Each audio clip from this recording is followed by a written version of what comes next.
everyone, welcome to my channel. If you think my videos are informative to you, please subscribe my channel. इस video में देखेंगे duplicate data entry को कैसे रोक सकता हूँ। अगर इसमें मैं आईटी लिख रहा हूँ तो फिर ये वाला ले रहा है तो इसको कैसे बंद कर सकता हूँ। Just select the column, then go to data, then data validation and this data validation tab.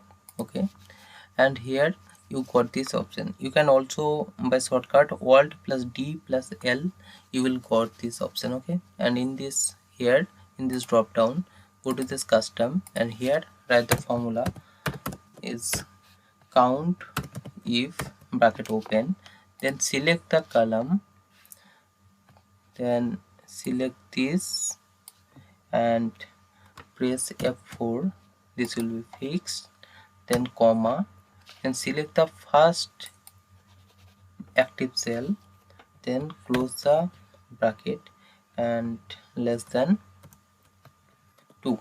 Okay, in that error alert here you can give duplicate.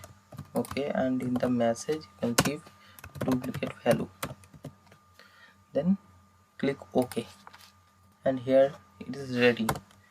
I am writing IT, it will not taking, that duplicate value is coming. Okay, retry, you will again just cancel it, it will go. Okay, if I write www and here again it will not take, just cancel it, it will go.